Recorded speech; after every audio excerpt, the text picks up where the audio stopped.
아파트 같은 주택은 가능하지만 토지는 소유할 수 없습니다. 주택 소유는 지난 2015년 7월 이뤄진 주택법 개정을 통해 가능해졌는데요. 단 소유할 수 있는 기간이 정해져 있습니다. 외국인이 주택을 소유할 수 있는 기간은 50년이고 만기 3개월 전에 기간 연장 신청을 하면 50년을 추가로 연장할 수 있어 총 100년의 소유권을 가질 수 있습니다. 일종의 사용권이라 베트남 부동산에 투자할 때 많은 분들이 망설이는 이유로 꼽힙니다. 하지만 거주에 투자 목적이 더해진 우리나라 사람들의 평균 주택 보유 기간, 그리고 생애 주기를 감안하면 50년, 길게는 100년은 사실상 평생 소유라고 봐도 무방합니다. 내 집 장만을 평균 43.3세 하는 우리나라 사람들이 한 주택에서 거주하는 기간은 평균 10.7년입니다. 외국인이 주택을 소유하다 50년 기간 내에 팔 수도 있겠죠.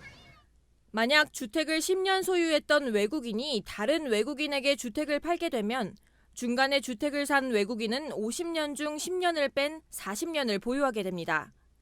주택 보유 기간이 정해져 있다는 점이 우리나라 사람들에겐 상당히 생소한데요. 베트남 주택법은 개정을 앞두고 있는데 현지 전문가들은 100년 후 주택 매각에 대한 규정이 앞으로 어떻게 정해질지 주목하고 있습니다. Đấy thì xoay xung quanh lại vẫn là vấn đề liên quan đến pháp lý thôi. Thì đối với người nước ngoài khi lựa chọn dự án tại đây vẫn là thứ nhất là uy tín của chủ đầu tư, thứ hai nữa là hành lang pháp lý của dự án đấy có ok hay không. Vì anh phải tuân thủ pháp luật Việt Nam thì tất cả mọi cái nó đều thông qua được. 베트남에 적법하게 입국할 수 있는 외국인, 쉽게 말해 여권만 있으면 베트남 주택을 소유할 수 있습니다. 단 외국인이 보유할 수 있는 전체 주택 물량에 제한이 있습니다. 아파트의 경우 외국인의 비중이 한 개동 총 세대수의 30%를 넘을 수 없고요. 이 아파트의 모든 세대수의 30%를 초과할 수 없습니다. 개별 주택은 물량이 더 제한되어 있습니다. 총 세대수 2,500세대 이하인 프로젝트 한 개의 경우 외국인이 보유할 수 있는 주택 수량은 10%를 넘을 수 없고요. 전체 규모가 2,500세대를 넘더라도 외국인이 보유할 수 있는 물량은 250세대를 초과할 수 없습니다. 핑크북이란 베트남 건설부가 지난 2009년부터 주택을 거래할 때 발행하는 소유권 인증서입니다. 핑크북은 부동산 소유자에 대한 정보와 해당 부동산의 주소, 사용 목적, 그리고 일련 번호 등을 담고 있는데요. 우리나라의 등기부 등본과 비슷한 증서로 볼 수 있습니다. 외국인의 경우 핑크북을 발급받을 때 상당 시간이 걸리고 외국인의 부동산 거래에 관한 법 안내나 거래 절차조차 만들어지지 않은 지역도 있습니다. 현지 취재 결과 잘 알려진 대도시에서도 외국인에 대한 핑크북 발행이 녹록치 않은 것으로 확인됐습니다. 현지에서는 아파트 계약서만 있으면 핑크북 발행 전이라도 거래를 할 수 있다고는 하는데요. 그렇다 하더라도 소유를 증명할 수 있는 문서가 발행되지 않았기 때문에 거래할 때 문제가 될 수 있습니다. 이 때문에 핑크북 발행 여부와 계약 조건을 잘 따져봐야 한다고 전문가들은 조언합니다. 투자자와의 분양 계약서 혹은 구매 계약서가 체결이 된 이후 즉시 진행이 가능하고요. 은행과 투자자와 구매자 간의 합의에 따라서 해당 핑크북 발급 시기가 좀 더 늦춰질 수도 있습니다.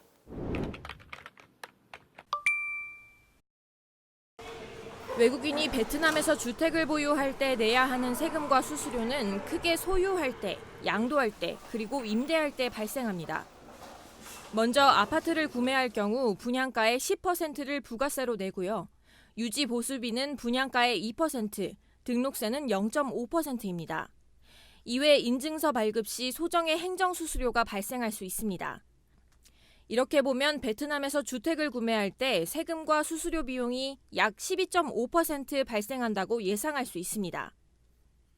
외국인이 베트남에서 주택을 팔 때는 양도가의 2%를 소득세로 내야 하고요. 부가세로 양도가의 5%를 내게 됩니다. 다만 우리나라 사람이 베트남 부동산을 양도할 경우 국내 세법에 따라 2개월 안에 양도세 예정 신고를 하고 이 세금을 내야 합니다. 임대 소득이 연간 1억 동, 우리 돈으로 약 500만 원 이상이면 부가세 5%, 소득세 5%를 현지에서 납부해야 하고요. 우리나라에 살면서 베트남 부동산을 통해 임대 소득이 발생하면 우리나라 국세청에도 신고해야 합니다. 우리나라 세법에 따르면 해외에서 발생한 소득은 기타 다른 소득과 합산돼 종합소득세 신고를 해야 하고요. 베트남에서 납부한 세금은 차감돼 계산됩니다. 베트남에서 발생한 임대소득은 우리나라로 송금할 수 있습니다. 현지에서 임대사업자로 등록한 뒤 임대소득 세금을 내면 되는데요. 베트남에서 베트남 동화 계좌를 만들거나 분양가를 내기 위해 베트남에서 만든 계좌를 사용하면 임대료를 송금할 수 있습니다. Thì hiện tại là chúng tôi đang có những cái chính sách cực kỳ ưu đãi cho các nhà đầu tư về mặt thuế. Như tôi biết ở những cái đất nước phát triển như Hàn Quốc các bạn phải đánh tới thuế 30%. Thì đó là những cái ưu đãi rất là lớn về mặt chính sách thuế mà bây giờ chúng ta có thể đầu tư ở thời điểm này. 지금까지 6번에 걸쳐 베트남, 그중에서도 하노이 부동산 시장에 대해 자세히 짚어봤는데요. 여러분이 주변에서 또는 신문이나 인터넷에서 많이 봤지만 직접 접하지는 못했던 베트남 시장의 생생한 이야기, 그리고 현지에서 살고 계신 분들, 또 현지 전문가들의 이야기를 영상으로 직접 담아봤습니다. 저희는 다음 베트남 스페셜 리포트를 통해 여러분이 베트남에 대해 궁금하신 것들을 또 자세히 취재할 계획입니다. 베트남 경제에 대해 궁금하신 점을 댓글로 달아주시면 취재 계획에 적극 반영하겠습니다. 지금까지 당신의 금융경쟁력 언니십니다.